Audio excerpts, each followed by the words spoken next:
right, so for one-sided limits, we've actually already been talking about one-sided limits, okay? That's with like left and right-sided. 1.4a, the reason there's an A there is because this section I actually split up into 3 sections because there's kind of 3 distinct topics. We'll continue this tomorrow and again on Tuesday.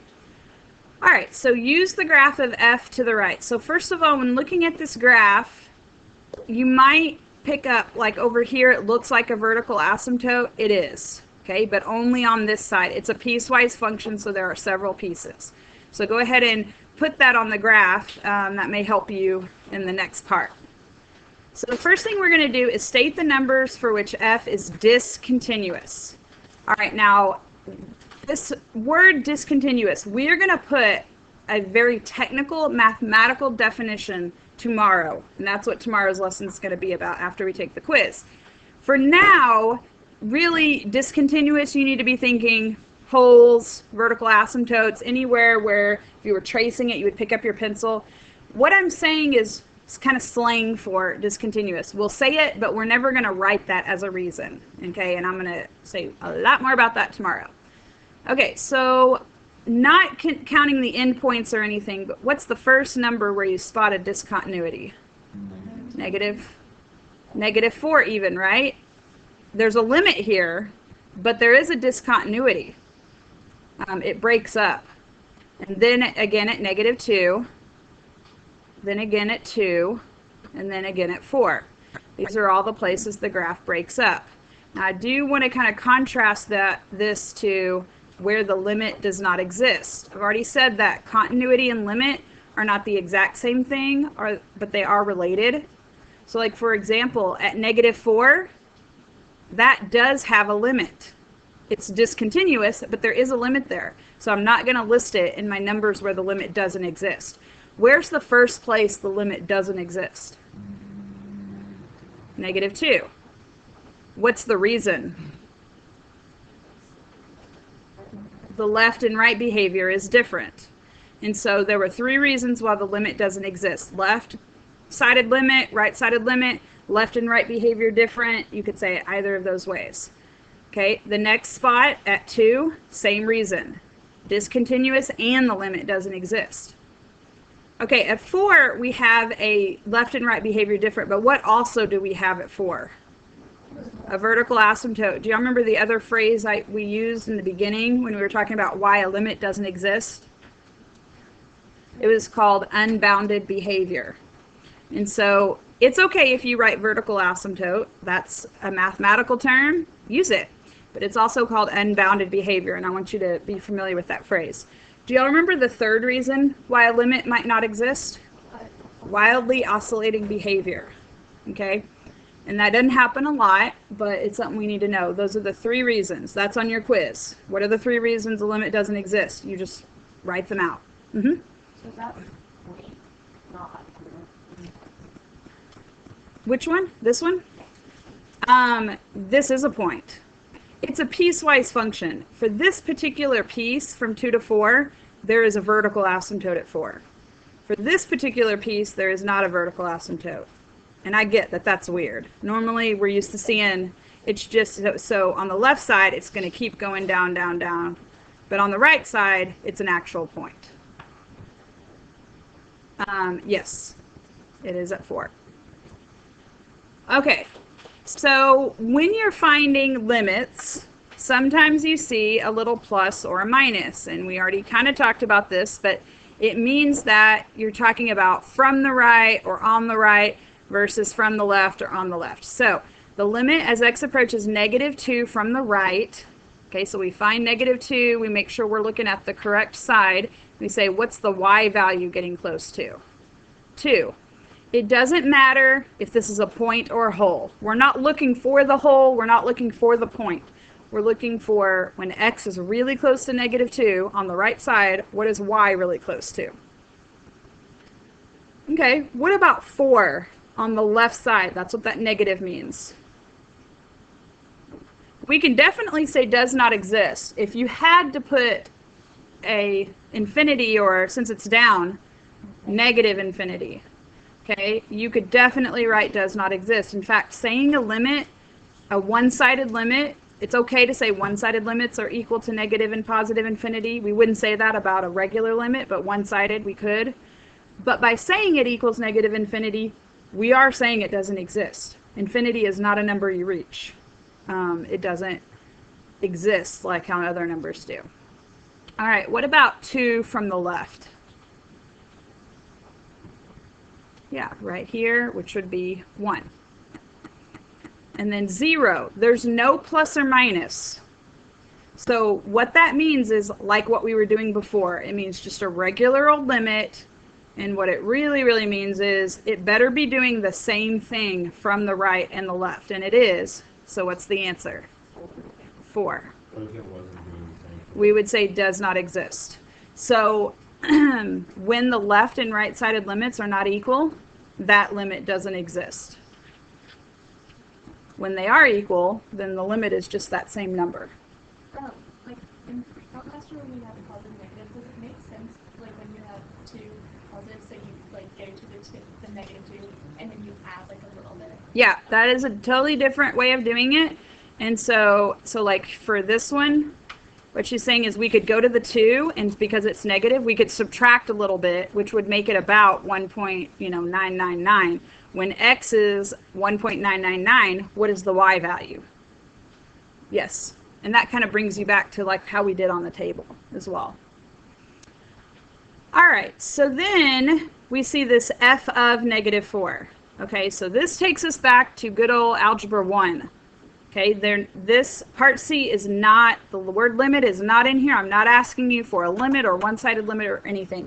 When you just see f of a number, what they're asking you is about the actual point. When x actually equals negative 4, what is y actually equal?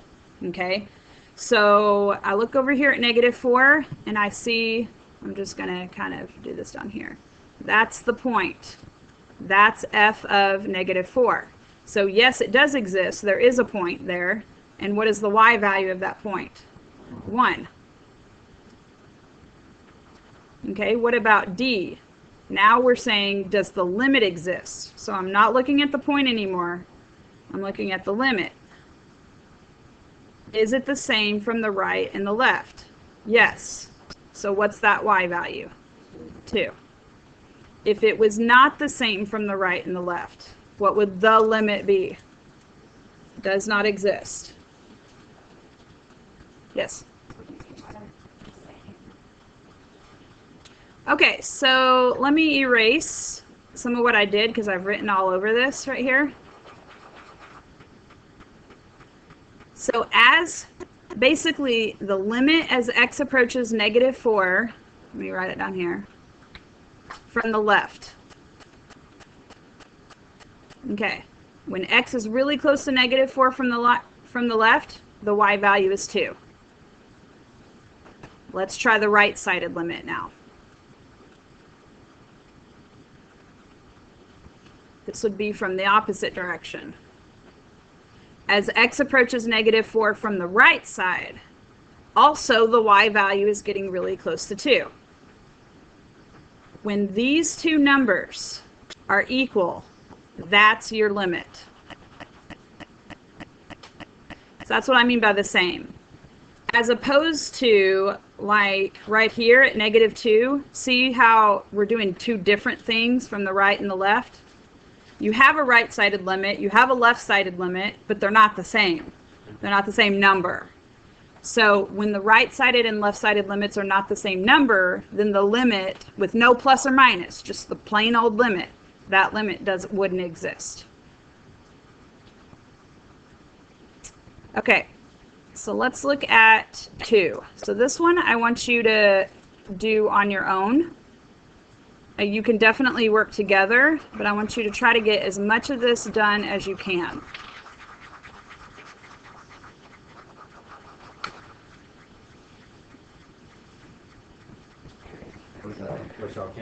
Okay, so one thing is hopefully you picked up that this is a vertical asymptote. I didn't tell you, but I should have.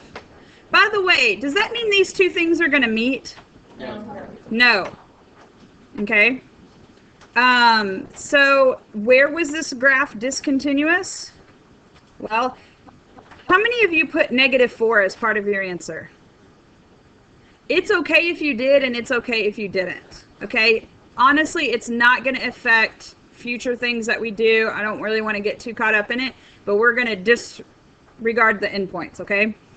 We're just saying from beginning to end, where's this thing continuous? So it's like continuous, continuous, continuous. Oops, not here. And then continuous all the way until 2. And then not at 4, because those things never meet, and not at 6. And again, if you put 8, it's not really a big deal whether you put it or didn't put it. I'm not going to put it because the endpoints don't really matter for what we're doing. These are all places where the limit also doesn't exist. In this case, they were all the same numbers. Okay? This wasn't on here, so if you didn't do it, that's fine. It wasn't part of the directions. But let's go ahead and put it in the notes. Okay, so you guys were asking really good questions, so continue that, because this is all about asking questions and then me trying to explain it different ways. So as x approaches -2 from the right, okay, what is that y value? It's -3, right?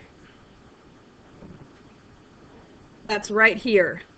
That's the right-sided limit. As x is approaching -2 on the curve from the right side, what's the y value? -3. What did you guys get for the left-sided limit? 2. What is this point representing? Not the limit, but what is that point right here representing? F of -2, which I'm not even asking you about, but it's good to kind of note that. I'm going to talk about the significance of the difference of all these. Right now we're just practicing finding limits. Now, I don't even have to look up here at the graph to do the next one. If you notice, these two are both one-sided limits at the same number. One's the left, one's the right. If these two numbers are the same, then that's your answer here. If they're different, then your limit does not exist. Another way to explain why this limit doesn't exist is on the graph, the left side and right sided behavior is different. This is like you going to the Richardson Qdoba, I'm going to the Dallas Qdoba. And both of those are not there. And the real Qdoba that is like the new one is like in Plano or something. That's what that represents, that point. All right, what about this next one? Limit as x approaches 6 from the right. So right here, so 4. And 2 from the left, 3. 4 from the right. We could say D and E, definitely we could. If we had to put an infinity or negative infinity, which one would it be? Positive infinity or just infinity? Okay, so I want you to write this first of all in your notes, and then I'm going to answer that.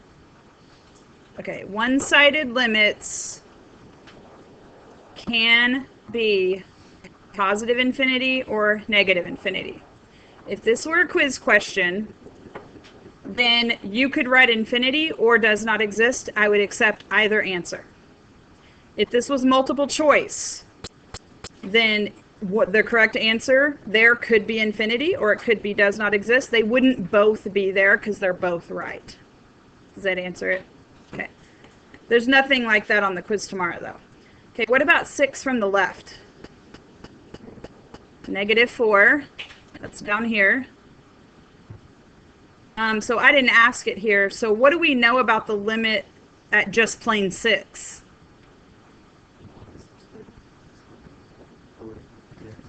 See how these two, one's from the right, one's from the left?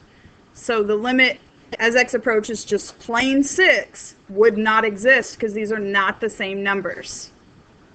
The left and right-sided limits have to be the same in order for a limit to exist. Okay, what about this last one? Sometimes this gets people because they're like, there's no point there. So draw it in. 0.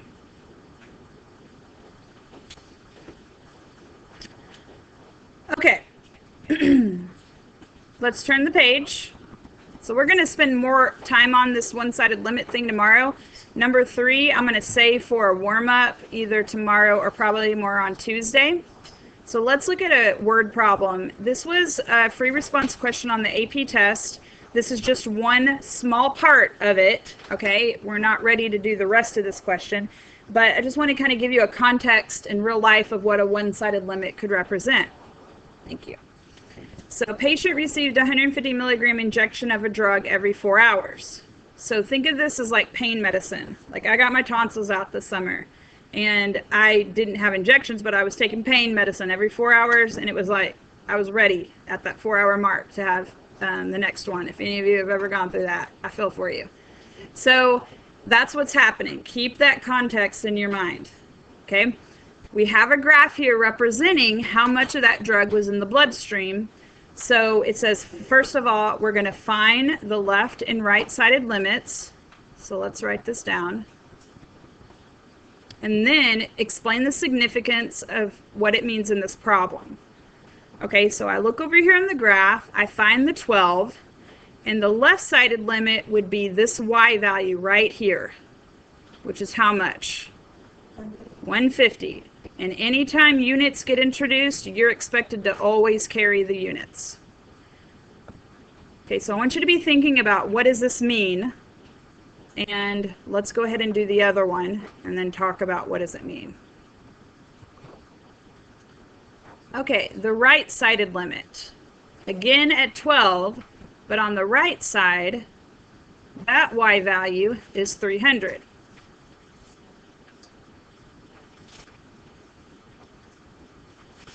So what is happening at the 12th hour? Starting out. Yeah. You're getting, well, first of all, y'all are right. You're getting your injection right then, if it's you. You know, at 12, which makes sense because it's a multiple of 4, because it's happening every 4 hours. You have 150 milligrams before the injection. And then, does it make sense that the difference between these two numbers is 150? It should, because that's how much of the drug you're getting, okay? So you jump up real quickly. When you get an injection, it goes into your bloodstream, I mean, immediately. So pretty much immediately. So that's why we're using like one-sided limits here. So let's go ahead and write this down. This could be the amount of the drug before the injection.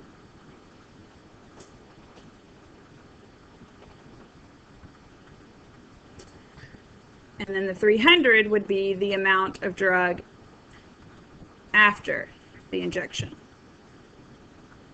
Do you guys think this is a good long-term plan? Why not? Yeah, I mean, this person's gonna get really high or OD or something, so this would need to be adjusted if this was going to continue long-term, either more time or less of an injection. Okay.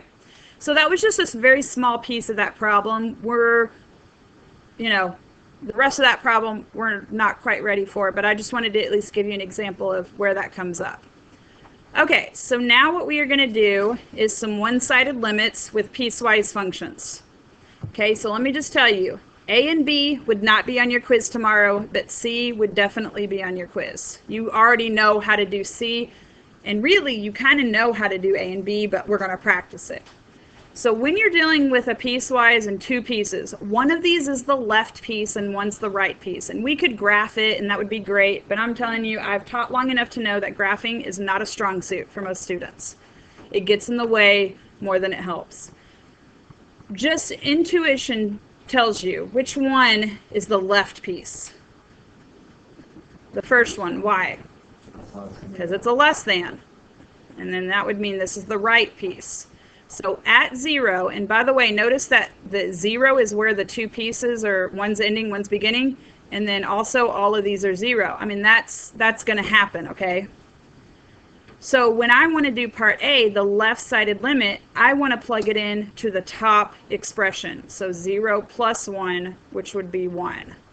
That's the left-sided limit. And because there are two things you could plug it in, you do need to show this step. Not for the addition purposes, but to show that you know which piece you're supposed to even plug it into. Okay, what about the right-sided limit? Plugging it into the other piece, right?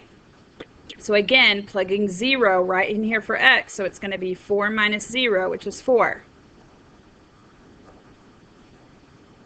These two numbers are not equal. Therefore, the limit does not exist. So, we have already done a problem like this. And we did it in a very similar way. We're just putting a lot more notation on it, and we're explaining it more thoroughly. Okay, when you get a piecewise function, you have to consider the two sides. Okay, I want you to try 6 on your own.